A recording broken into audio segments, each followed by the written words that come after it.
Did you know that some of the earliest photographic studios in Africa were run by African royalty? Today, we are diving deep into the visual history of Africa, uncovering stories hidden in plain sight through art, photography, and maps. Forget dusty textbooks, we are building a papercraft journey through time, where images speak louder than words. Our story begins long before the invention of the camera, with the James J. Ross Archive of African Images. This collection at Yale University contains nearly 5,000 pictures of African art from publications predating 1921. The oldest image, dating back to 1591, is a Dutch engraving of a Congolese nobleman found in Alfred Dapper's description of Africa. This isn't just a pretty picture, it's a window into pre-colonial Congo, showing us the regalia and customs of the time, including the Nzimbu shell currency. This single image predates European photography by over 250 years. Moving forward in time, let's explore the Kingdom of Kush and its amazing Meroitic painted vessels.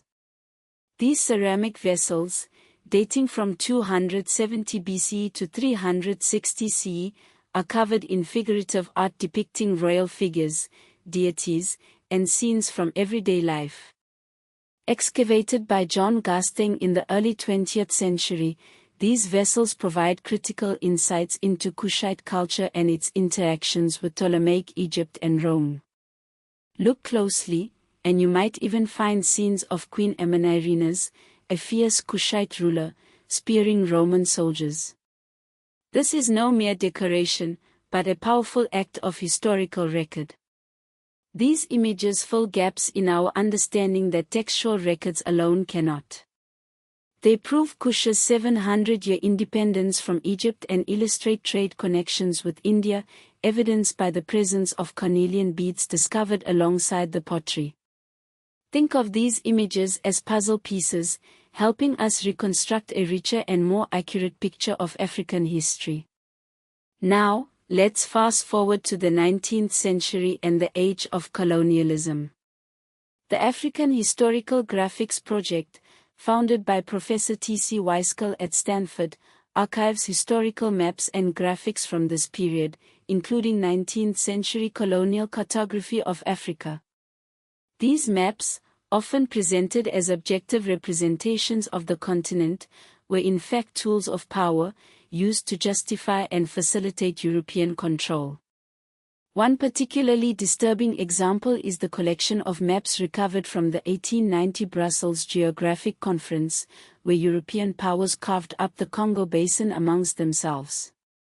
This is where visual history turns dark. Colonial photographs, often taken by European ethnographers, were used to create harmful stereotypes and justify discriminatory policies. In South Africa, for example, images taken in the 1890s were later used to support the apartheid regime's Bantustan policy, which divided ethnic groups into pseudo-nations. But visual history is not just about oppression, it's also about resistance.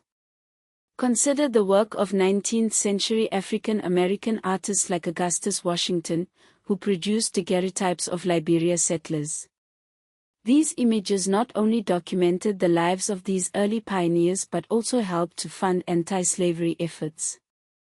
This spirit of visual resistance continued into the 20th century with the Harlem Renaissance and the Black Arts movement. And it's still going strong today. The Johannesburg Biennale and Dakar Art, for example, provide platforms for African artists to re-narrate their own history and challenge dominant narratives. William Kentridge's History of the Main Complaint, for example, uses animation to explore post-apartheid inequality. Digital archives like Yale's Ross Archive and Weiskell's project are also empowering a new generation of African artists and scholars, providing them with the tools they need to reclaim their own history. In Nigeria, artist Peju Alatais uses Kushite motifs in her work, linking ancient matriarchy to contemporary social movements like the protests. But the story of visual history is not without its controversies. The British Museum, for example, still holds thousands of Benin bronzes looted during the 1897 punitive expedition. While some European countries have begun to return these artifacts, the UK continues to resist, claiming that they are part of a universal heritage. This raises important questions about ownership, repatriation, and the ethics of collecting. And then there's the story of Sultan Joya of Bamum, who commissioned a series of photographs documenting his palace and his people. These photographs, which were later confiscated by German authorities, provide invaluable insights into pre-colonial African society. The recovery and repatriation of these images is a testament to the power of visual history to challenge colonial narratives. Even the work of the Harlem Renaissance was downplayed, with white critics dismissing the African influences in the art of Aaron Douglas and others. Declassified FBI files reveal that the Black Arts movement was also targeted by COINTELPRO, which sought to suppress its message of Black pride and liberation. Finally, we must acknowledge the ways in which early archaeologists dismissed Meroitic pots as mere barbarian graffiti, ignoring the evidence they provided of Queen Amanirena's resistance to Roman expansion. These examples remind us that visual history is not just about what we see, but also about what we choose to see, and what we choose to ignore. So, what does all of this tell us? It tells us that visual history is a powerful tool for understanding the past, challenging dominant narratives, and reclaiming our own stories. It tells us that Africa has a rich and complex visual history that deserves to be celebrated and preserved. And it tells us that by looking closely at the images of the past, we can gain a deeper understanding of the present and a brighter vision for the future. What visual story from your own family history do you wish was better known? Wide shot of the Congo River winding through a dense rainforest, early morning mist, no people, cinematic 8K.